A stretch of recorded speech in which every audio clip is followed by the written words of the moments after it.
Surya Darmadi ditetapkan menjadi tersangka oleh Kejaksaan Agung terkait dugaan tindak pidana korupsi dan tindak pidana pencucian uang di Kabupaten Indragiri, Hulu Riau. Tak tanggung-tanggung, Darmadi disinyalir melakukan dugaan korupsi hingga 78 triliun rupiah. Angka itu menjadi kasus korupsi dengan kerugian negara terbesar sepanjang sejarah yang ditangani aparat penegak hukum kasus korupsi di Indonesia. Perkara ini menggeser kasus korupsi terbesar sebelumnya, yakni oleh Asabri dengan perkiraan kerugian negara sebesar 22,7 triliun rupiah. Tak sendiri, Bupati Kabupaten Indragiri Hulu periode 1999 hingga 2008, Raja Tamsir Rahman juga ditetapkan sebagai tersangka.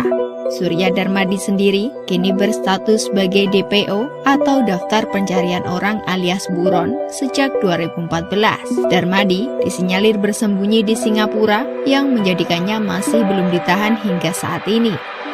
Kasus yang pernah menyeret bos Darmex Agro itu merupakan dugaan suap revisi alih fungsi lahan hutan Riau kepada Kementerian Kehutanan yang juga menjerat Gubernur Riau saat itu, Anas Ma'amun pada 2015 lalu.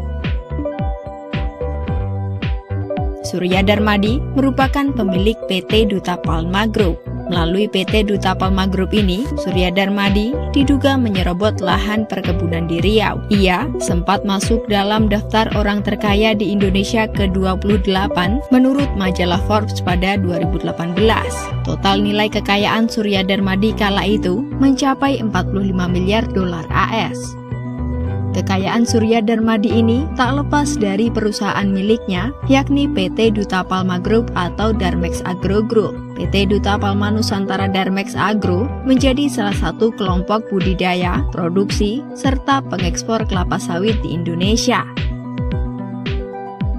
Menurut perhitungan Kejaksaan Agung, dugaan korupsi PT Duta Palma Group telah merugikan negara mencapai 78 triliun rupiah. Angka itu diperoleh dari akumulasi kerugian keuangan negara yang ditambah dengan kerugian perekonomian negara. Perhitungan kerugian perekonomian negara dihitung dari berbagai aspek seperti kewajiban pembayaran yang tak dipenuhi, termasuk dana reboisasi yang selama ini tidak dibayar PT Duta Palma Group. Kerugian perekonomian negara juga dihitung dari nilai produksi sawit sejak perkebunan itu berdiri hingga saat ini, termasuk kerugian lingkungan akibat perambahan hutan yang diubah menjadi hutan kelapa sawit.